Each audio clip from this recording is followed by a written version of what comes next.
Halo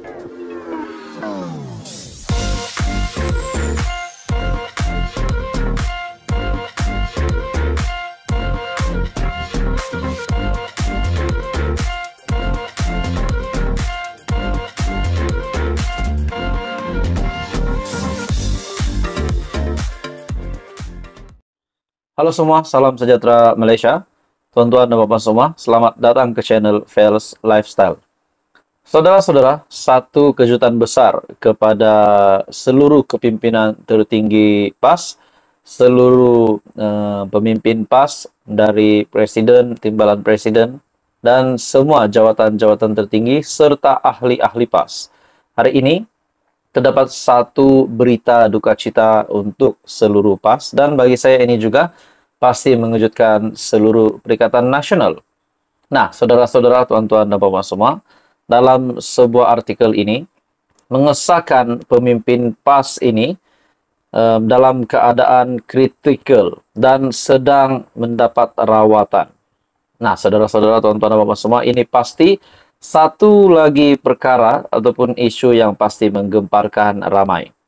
Di dalam sebuah artikel menyatakan adun belantik kritikal sedang dirawat di HSAH.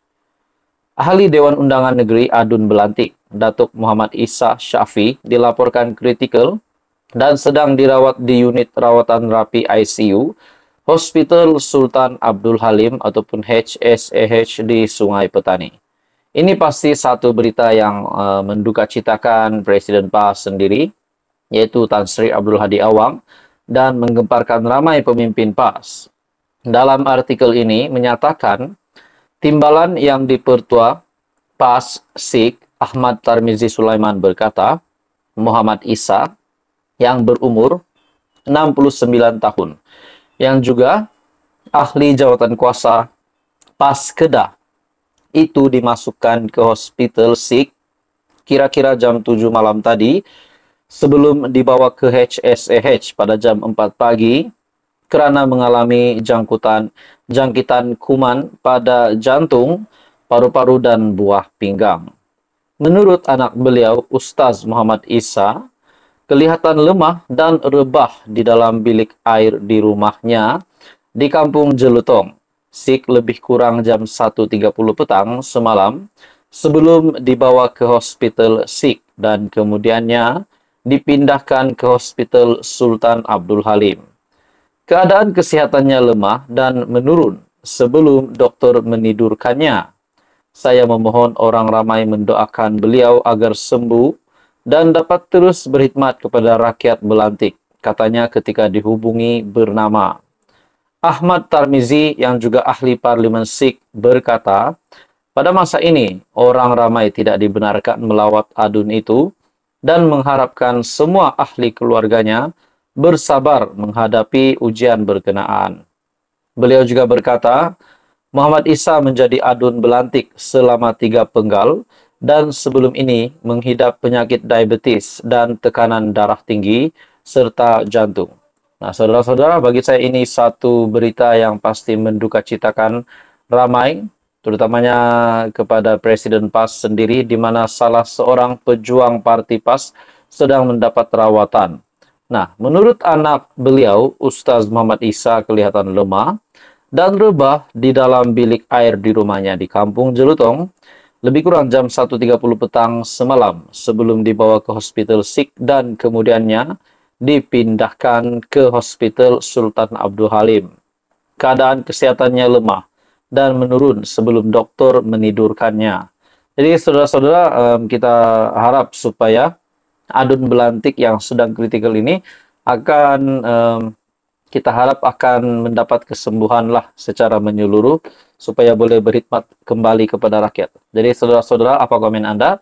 Teruskan bersama di dalam channel ini. Info padu, info hangat disediakan di dalam channel ini. Hai semua, salam sejahtera Malaysia. Selamat datang ke channel Fels Lifestyle. Seperti yang kita sudah tahu, bekas Perdana Menteri Dr. Mahathir akan bertemu dengan Datuk Seri Anwar Ibrahim di mahkamah. Ini berkaitan dengan ucapan Datuk Seri Anwar Ibrahim sebelum ini yang menurut Tun Dr. Mahathir adalah ditujukan kepada beliau, dan juga kononnya kenyataan itu adalah berbaur fitnah.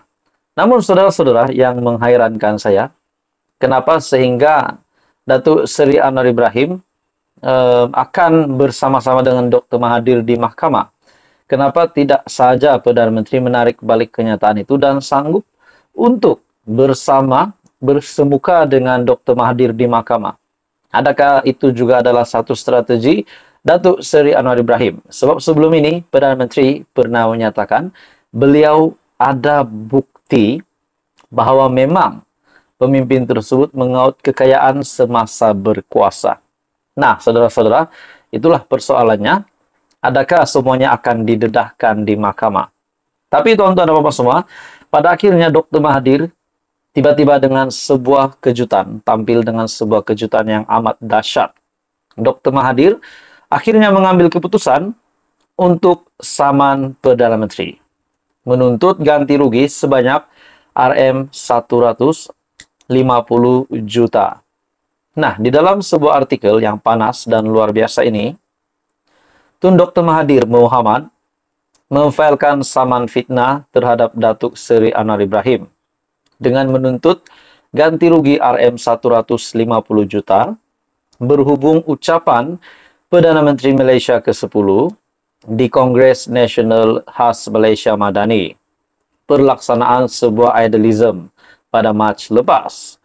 Dr. Mahathir, yang juga bekas Perdana Menteri selaku plaintiff, memfailkan saman itu menerusi Tetuan Law Practice of Rafiq di Mahkamah Tinggi Shah Alam pada 3 Mei lepas dengan menamakan Anwar selaku defendant tunggal.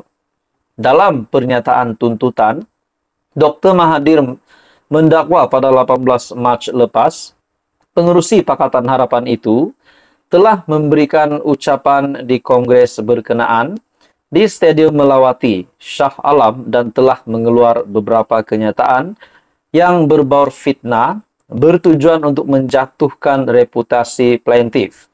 Menurut Dr. Mahathir, antaranya termasuk kenyataan kononnya plaintiff membolot harta untuk diberikan kepada anak-anak dan keluarganya, selain memberikan layanan khas atau mengutamakan individu-individu yang berpangkat tinggi. Persoalannya, saudara-saudara, apakah yang dinyatakan Datuk Seri Anwar Ibrahim itu benar?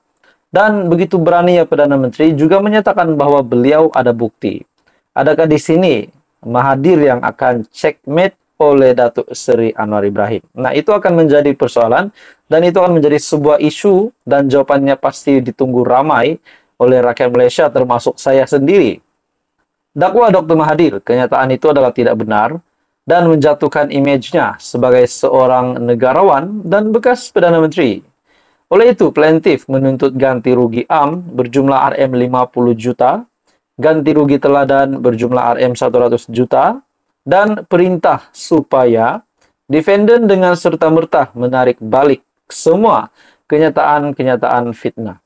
Nah, pada akhirnya saudara-saudara, Dr. Mahathir masih mahu Datuk Seri Anwar Ibrahim untuk menarik balik kenyataan itu. Namun yang mengejutkan saya, Dr. Mahathir mendakwa kenyataan itu adalah tidak benar dan menjatuhkan image-nya sebagai seorang negarawan. Nah, beliau sudah sendiri mengaku beliau adalah seorang negarawan, namun ramai juga membuat spekulasi. Biarlah beliau terus menjadi negarawan, bukan menghentam kerajaan hari ini. Jadi saudara-saudara, tuan-tuan dan bapak semua, apa komen Anda? Teruskan bersama di dalam channel ini untuk info yang lanjut. Jangan lupa tekan butang like, share, dan subscribe. Info padu, info hangat disediakan di dalam channel ini.